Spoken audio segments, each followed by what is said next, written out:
pessoal, tudo bem aí com vocês? Muito bem. A nossa aula de hoje, nós vamos falar sobre o reino Monera, né?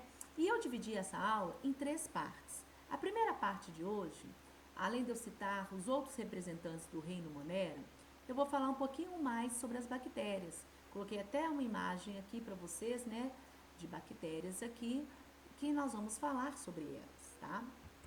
Muito bem. Representantes do reino Monera. Como representantes do reino Monera, nós temos as bactérias, nós temos as cianobactérias, antigamente conhecida como algas azuis, e nós temos as árqueas bactérias, né? Seres extremamente simples, extremamente primitivos, né? Vivem em ambientes inóspitos, como água com grande salinidade, fontes termais, águas, né, sulfurosas, tá? Então, são as arqueosbactérias. Características gerais, características do reino Monera. Quando eu falo em reino Monera, gente, tá? Nós vamos lembrar desse nome aqui, ó, importantíssimo. São seres procariontes, são seres que têm células procariotas, né? O que são esses seres procariontes? Procariontes vem da ausência, da falta de uma membrana especial, de uma membrana que envolve o núcleo, chamada de membrana nuclear ou carioteca, né? Então, seres procariontes são aqueles seres desprovidos dessa membrana nuclear. A gente tem que tomar muito cuidado para não confundir membrana nuclear com membrana celular. Membrana celular, toda célula tem, né? Membrana celular. Agora, essa membrana nuclear que envolve, né, o núcleo da célula, ela não está presente no reino Monera. Então, devido a isso, uma das características mais importantes, né, do reino Monera quer dizer isso aí, ó, ausência de membrana nuclear, ausência de carioteca, ou seja, são chamados de procariontes. Muito bem, além de serem, né, procariontes, eles também são seres unicelulares, apresentam uma única célula, né?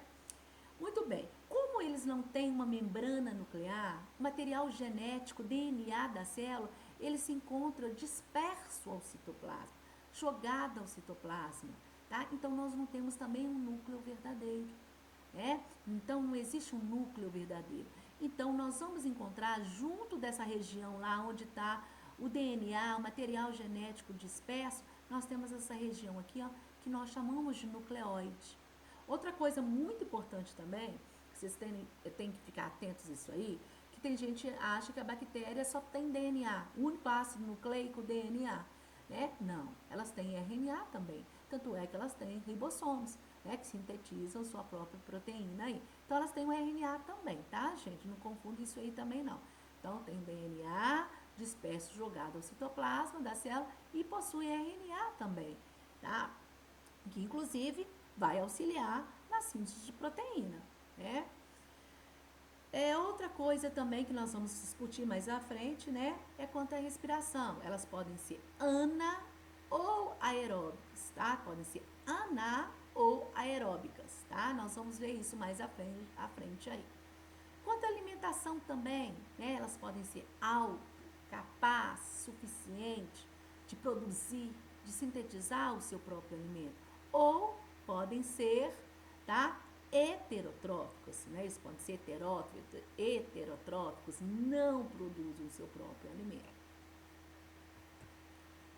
Importância das bactérias. Antes de eu falar aqui, ó, sobre a importância das bactérias, essa outra, né, característica aqui, nós vamos falar o seguinte, que quando a gente fala em bactéria, a primeira coisa que vem na nossa cabeça é o quê?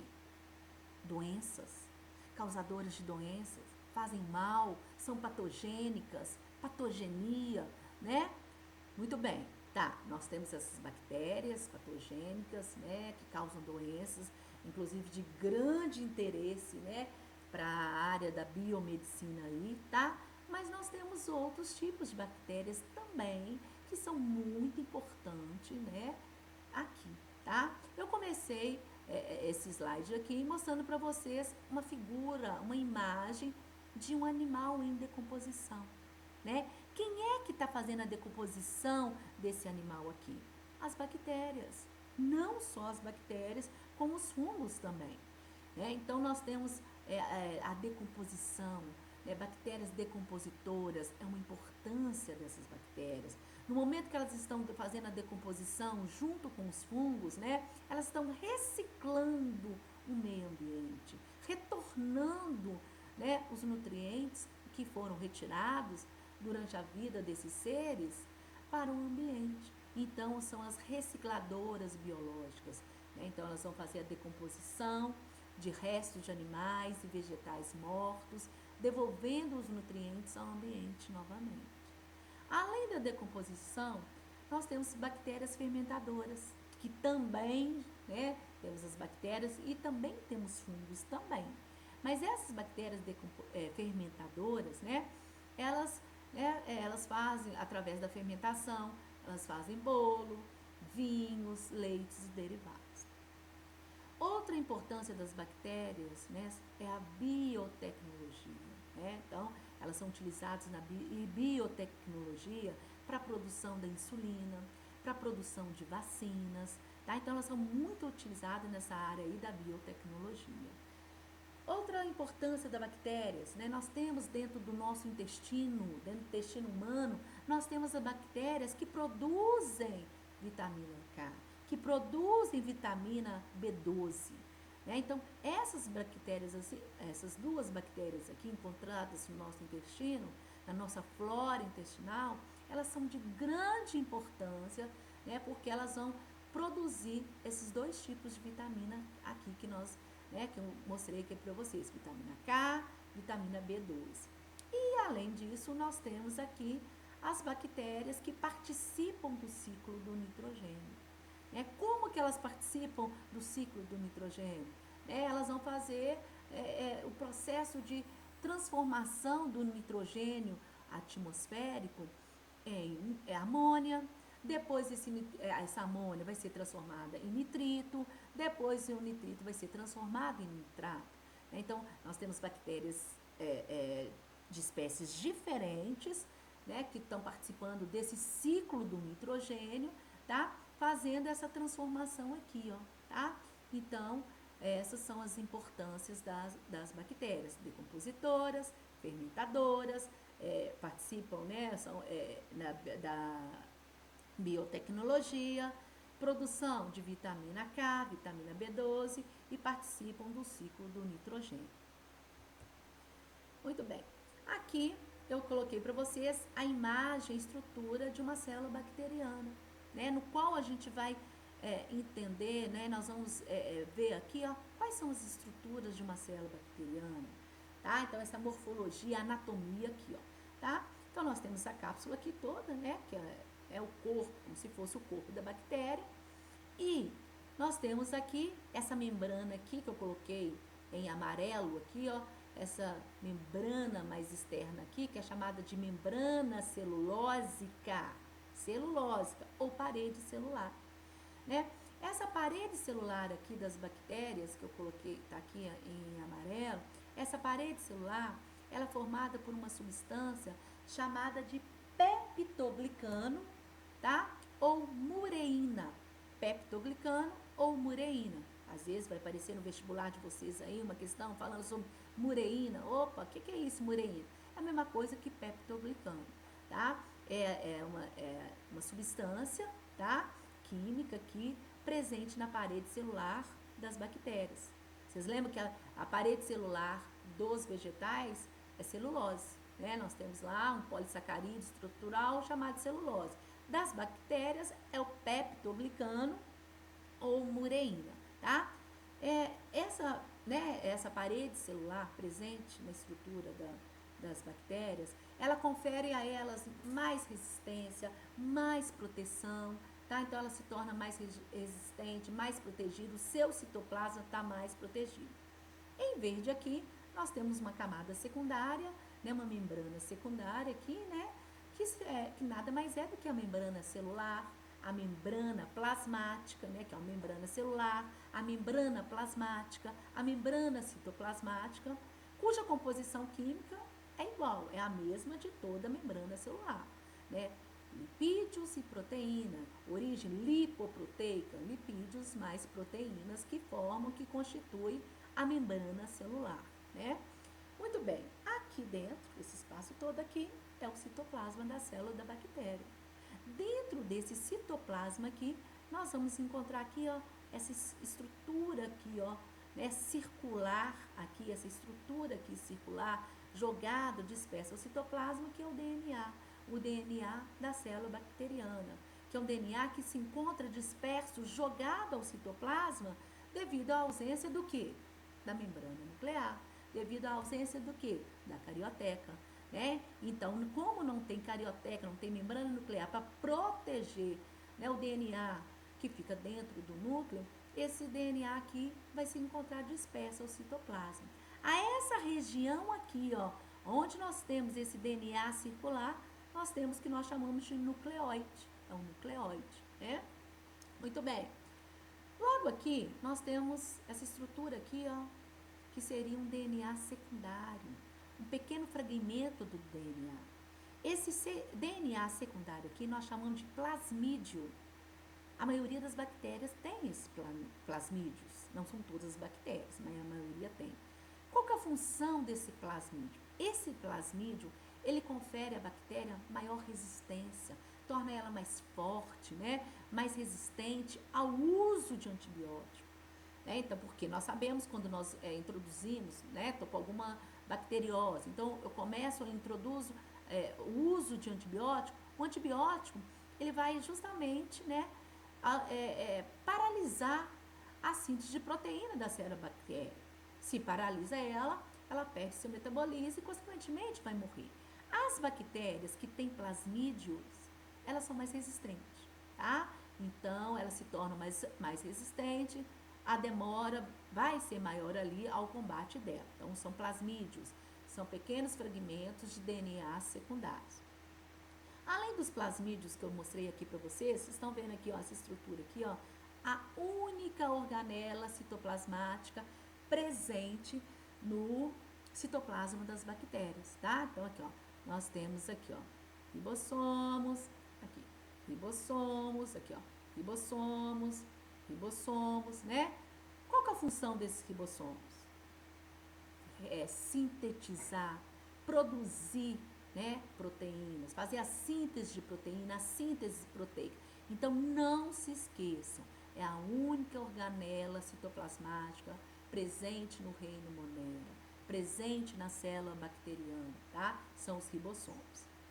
Aqui, né, externamente, aqui junto da cápsula, nós temos essa estrutura que chama pili, né? É pili da bactéria, tá? Nós vamos ver, falar um pouquinho sobre esse pili, a hora que a gente estiver falando sobre a reprodução das bactérias, tá? Quando as bactérias se encontram ali, duas bactérias se encontram para fazer a sua reprodução. Então, esse pili aqui, ó, vai auxiliar demais nesse processo reprodutivo ali da bactéria, tá? Nós temos aqui o flagelo, tá? Esse flagelo é a estrutura locomotora, tá? Da bactéria, vai auxiliar na locomoção. Tem bactérias, nessa imagem eu não coloquei aqui não, que ela tem aqui, ó, uma invaginação dessa membrana celular. É como se essa membrana estivesse entrando ao citoplasma da célula, chamado de mesossomos, né? Mesossomos. Então, esse mesossomos, ele aumenta a superfície aí, tá, da membrana celular em contato com o citoplasma. E isso facilita as trocas gasosas, já que nós sabemos que, né, no citoplasma da célula da bactéria não tem mitocôndrias. A única organela citoplasmática são os ribossomos. E as mitocôndrias são organelas relacionadas à respiração celular.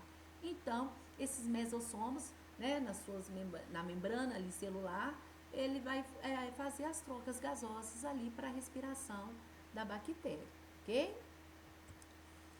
Outra coisa importante, a anatomia das bactérias, a sua morfologia, né? É a classificação das bactérias. As bactérias, gente, elas são classificadas de acordo com a sua forma anatômica, de acordo com o seu formato, a sua estrutura. Nós temos bactérias que têm formas de coco, né? São bactérias arredondadas, redondas, lembram um coco, então a gente chama de cocos. Quando estão isolados, separados, cocos. Quando eles se juntam de 2 em 2, diplococos, 2 cocos unidos. Quando esses cocos formam uma fila, né, uma fileira aqui, ó, de cocos, são conhecidas como os streptococos, cocos enfileirados, né? Aqui outro tipo aqui, ó, nós temos cocos, vários cocos juntos aqui, ó, lembrando um cacho de uva, são os estafilococos, né? Cocos, diplococos, estreptococos, estafilococos. Temos bactérias alongadas aqui, ó, de formas alongadas, nós chamamos de bacilos. Quando a gente fala em bacilos, nós lembramos de lactobacilos vivos. Opa! Yakult tem lactobacilos vivos que auxiliam, ajudam a nossa flora intestinal. Lactobacilos, né, presentes no leite ali, são bactérias que têm essa forma alongada, né, essa estrutura anatômica aqui alongada. Nós temos espirilos, tá? Nós temos bactérias em formas de vírgula, que são os vibriões, né? Então, a bactéria do tétano, né, Clostridium tetani, ela tem, a bactéria da cólera, bactéria da cólera, né? Ela tem aqui, ó, a forma de um vibrião, né? Então, o vibrião colero, né? Então, a bactéria causadora da cólera, ela tem aqui a forma, né, de um vibrião, ok? Vamos lá. Lá no início nós falamos sobre a nutrição das bactérias, né? Autótrofas, heterótrofas. Agora nós vamos falar sobre as bactérias heterotróficas ou heterótrofas, né? Eu dividi elas aqui, ó. Nós temos as saprófilas, tá? Tem gente que fala saprófitas, tá? Pode ser que alguma questão vocês encontrem saprófitas. Saprófilas, saprofídicas, né? O que são essas bactérias? São bactérias que elas não produzem o seu próprio alimento, ou seja, são heterotróficas. Então, elas precisam, né, absorver, obter o seu alimento a partir de outros seres vivos, né? Então, são essas saprófitas ou saprófilas, saprofíticas, como que elas fazem? São as bactérias decompositoras, né? São as bactérias que vão fazer a decomposição de restos de animais e vegetais mortos e devolvendo esses nutrientes novamente ao ambiente, e com isso elas se alimentam também. Nesse processo de decomposição que elas fazem junto com os fungos, elas também estão se alimentando e devolvendo os nutrientes ao ambiente. Então, são as bactérias decompositoras. Outro tipo de bactérias heterotróficas que obtêm o alimento, tá, de outros seres vivos, são aquelas bactérias que fazem o parasitismo, são aquelas bactérias parasitas, ou seja, elas vão para o organismo do hospedeiro para obter o alimento, mas no momento que elas estão lá no organismo daquele hospedeiro para obter o alimento, elas causam doença. Elas vão causar doença, né? Então, elas estão lá para obter, né, conseguir o alimento, utilizando, né, um hospedeiro para isso, e ao mesmo tempo elas são aquelas causadoras de doenças ao hospedeiro aí. Outro tipo, nós temos as bactérias simbióticas, né, ou mutualísticas, que fazem a simbiose ou mutualismo. Como? Né? Então, elas não produzem o seu próprio alimento, elas são heterotróficas, né? Tem que obter alimento de outro ser vivo. Então, como exemplo muito claro disso aí, nós temos aquelas bactérias que vivem dentro do intestino da vaca, por exemplo, né? A vaca é um animal que alimenta-se, né, de capim, né? O capim, né, é um vegetal rico, né? A parede celular dele é rico em celulose. A celulose não é digerida, não é fácil de ser quebrada. Então, o que acontece, né? No intestino dessa vaca, nós vamos encontrar essas bactérias aqui, mutualísticas, simbióticas, né? Que vão fazer o quê? Elas vão conseguir quebrar essa celulose, né? Quando elas quebram essa celulose, uma parte dos produtos, subprodutos da quebra dessa celulose, elas vão ficar para ela, né, para sua alimentação, tá? E a outra parte, elas vão deixar para a vaca, né? Então, por que é mutualística? Porque é uma associação mútua, ajuda mútua. Ambos se beneficiam, ambos precisam disso aí, ó, né? De uma beneficiar a outra. Então, as bactérias quebram a celulose, pegam uma parte desse produto da quebra dessa celulose para a sua alimentação e a outra parte elas deixam para que a bactéria utilize aquilo ali na alimentação. Agora, né, as bactérias que são autótrofas, autotróficas, né, nós já vimos capaz, suficiente, né, de produzir o seu próprio alimento. As bactérias autotróficas, elas podem produzir, sintetizar o seu próprio alimento através da fotossíntese ou através da quimiossíntese. Quando elas fazem através da fotossíntese, né, é uma fotossíntese que é um pouco diferente das plantas, tá? Elas vão utilizar o CO2, igual as plantas utilizam o CO2, só que ao invés de elas usarem a molécula de água, igual as plantas utilizam a água, né, para pegar dessa água o hidrogênio e produzir a matéria orgânica, que é a glicose, para pegar dessa água, né, e acontecer lá a hidrólise e liberar o oxigênio na atmosfera, as bactérias fazem diferente.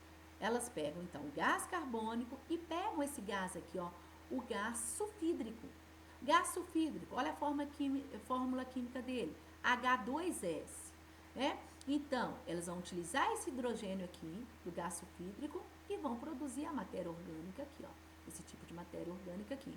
E vão usar esse enxofre aqui, que será liberado aqui, será produzido aqui também, tá? 2 moléculas de enxofre.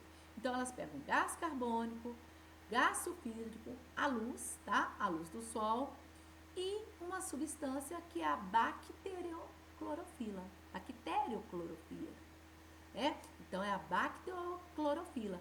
Por quê? Elas não têm clorofila.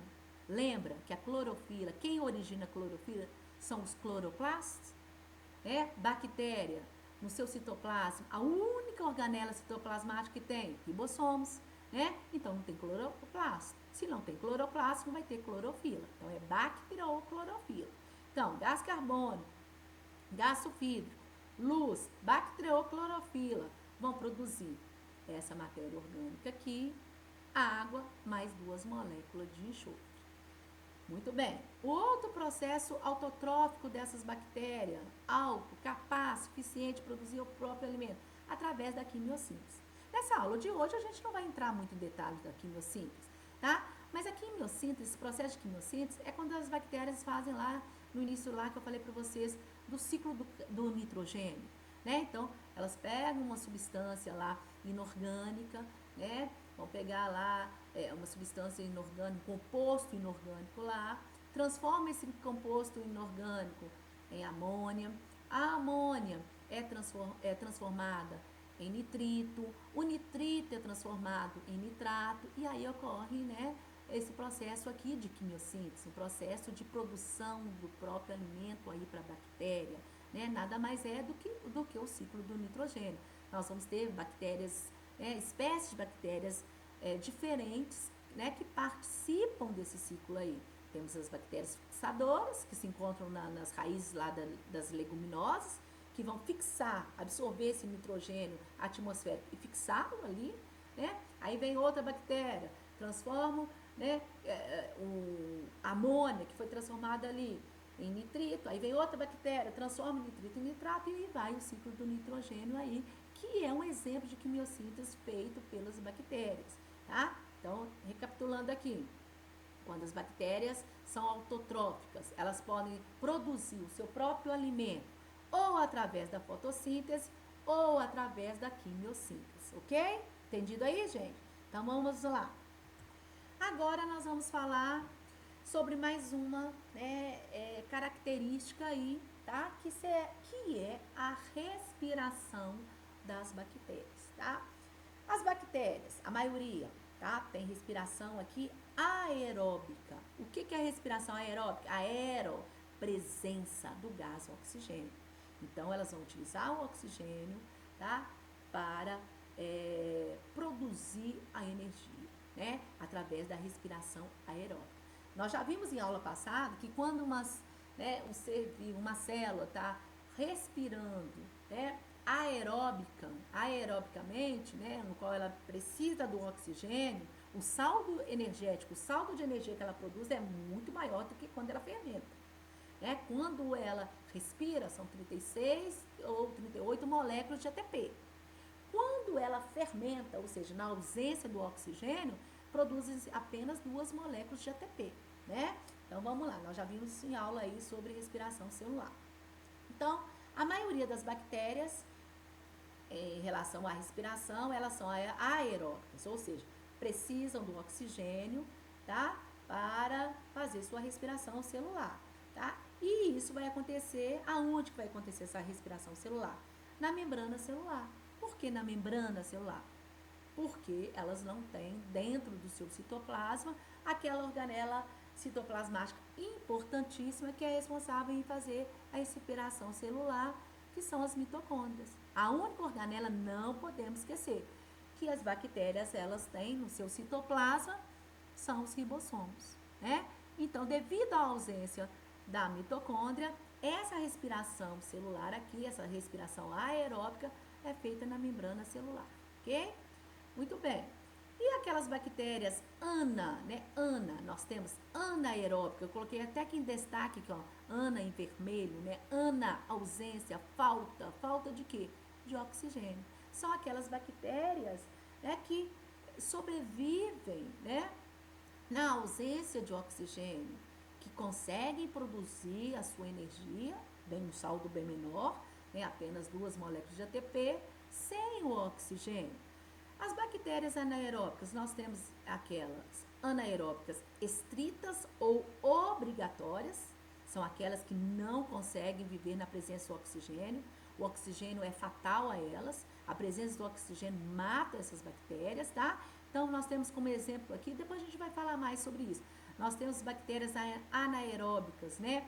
Estritas, né? Obrigatórias. Nós temos a bactéria do teto, Clostridium tetani, que elas se encontram, né, em materiais enferrujados, elas estão ali presentes, ou a bactéria Clostridium botulínico, né? Então, é aquela que está presente nos enlatados, que causam, né, o botulismo, tá? Então, elas não sobrevivem aonde tem oxigênio. A presença do oxigênio para elas é fatal. Tá? Então, elas têm que viver em ambiente totalmente sem oxigênio. Então, são aquelas que a gente chama de anaeróbicas estritas obrigatórias. Bactéria do tétano, bactéria do botulismo, ok? E nós temos aquelas bactérias que nós chamamos de anaeróbicas, tá? Facultativas, tá? Que elas conseguem sobreviver na ausência do oxigênio, tá? E podem sobreviver sim na presença do oxigênio. O oxigênio não chega a matá-los, ok? Então, são aquelas bactérias facultativas. Então, só fechando aqui. Quanto à respiração, tá? As bactérias podem ser aeróbicas, presença do oxigênio, a maioria das bactérias. Vamos fazer a respiração celular na membrana celular, tá? Nós temos aquelas anaeróbicas, as anaeróbicas estritas obrigatórias, que não podem ter o oxigênio presente, senão elas morrem. Então, elas vivem na presença, sobrevivem na presença, na ausência do oxigênio, tá? E temos anaeróbicas facultativas, ok? Vamos lá. Gente, então, eu termino a nossa aula de hoje, tá? Nosso assunto de hoje, do Reino Monera, parte 1, tá? Espero que vocês tenham compreendido. Assistam minha aula. Se não entenderam, voltem mais um pouquinho. Assistem. E eu espero vocês para a próxima aula do Reino Monera, parte 2, tá? Sobre as bactérias aí. Um beijão. Fique com Deus.